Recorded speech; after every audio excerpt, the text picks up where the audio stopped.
Imagine a church so massive. It looks more like a stadium than a sanctuary. A church that can seat over 100,000 worshippers at once. A building with dozens of escalators, elevators, transformers, and more than 1,000 restrooms. And here's the most interesting part. It is being built entirely by Nigerians in Nigeria. This is the Ark Legacy Project, a monumental church auditorium being constructed by David Oyedepo, founder of Living Faith Church Worldwide, also known as Winners Chapel. Located inside Canaan land, the Ark is expected to become the largest church sanctuary in the world. But as impressive as this project is, it has also sparked a major conversation across Nigeria.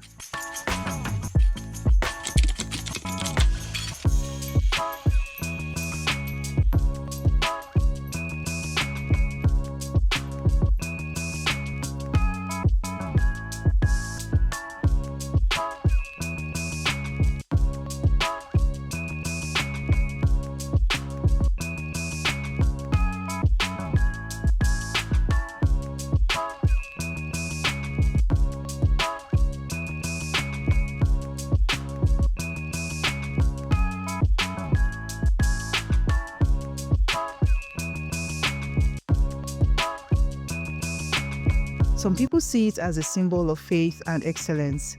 Others believe the resources could have been used differently. So today, we are going inside the Ark Legacy Project, the engineering marvel, the vision behind it, and the debate it has sparked across Nigeria. All the 6 sectors that we have in the Ark Legacy Project, and is stored properly. Now we are about lifting the bridge trusses. So here we are. So these are the supports for our bridge trusses. This is where the bridge trusses is coming. This, what you are seeing here, is the support, temporary supports for the bridge trusses. The bridge trusses is coming on top of these supports, and after that, the roof truss is still coming up to level up. It's going to be on top of the bridge trusses. So this is where we are now. I think before this weekend, the bridge truss will be lifted at this point. And also here, we equally have bridge trusses here. So this is where we are presently, lifting and installations of our bridge trusses. So which we will definitely commence this weekend. Stay tuned for the next updates. The Ark Legacy Project is not just another church building. According to David Oyedepo, it is designed to be a generational sanctuary, a place that could serve millions of worshippers for decades to come. When completed, the Ark will feature 109,000 seats in the main auditorium, a 20,000 seats children's church, a total capacity estimated between 150,000 and 200,000 people. That means during major services or events, the complex could hold more people than many football stadiums in the world. And that's just the beginning.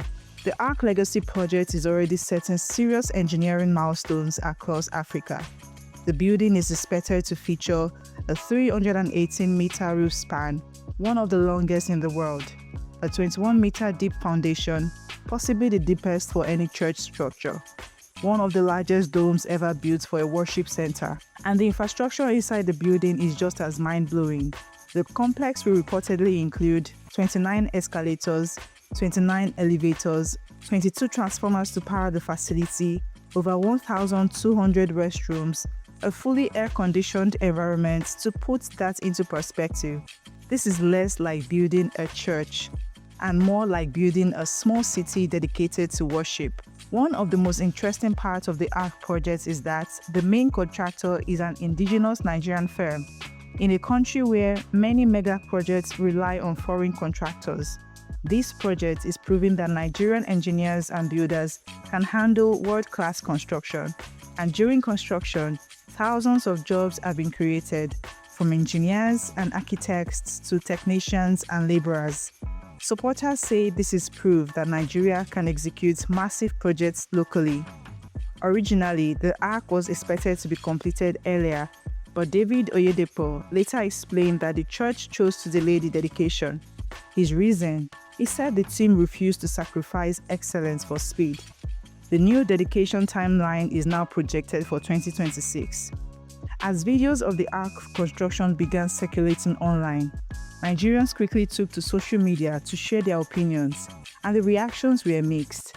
Some people celebrated the project as an example of vision, faith, and organization excellence. One user said, "Bishop Oyedepo has shown that with vision and discipline, great things are possible in Nigeria." Others say the Ark could become a global religious landmark, attracting visitors from around the world, but not everyone sees it that way. Some Nigerians questioned whether such a massive church is what the country truly needs right now.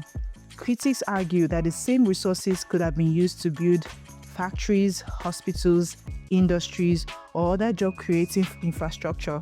One comment online said, "They can build huge auditoriums but not industries." Another one said, "Building this massive church is not what Nigeria needs right now." Some people also raised questions about whether funds used for the project came primarily from tithes and offerings from church members. But supporters strongly disagree with the criticism. Many church members say the Ark is being funded without external loans and through voluntary contributions. They also argue that religious organizations have the right to invest in their mission and infrastructure. Others point out that mega church projects like this can stimulate tourism, local economic activity, employment, and international attention. To them, the Ark is not just a building, it's a symbol of faith and possibility.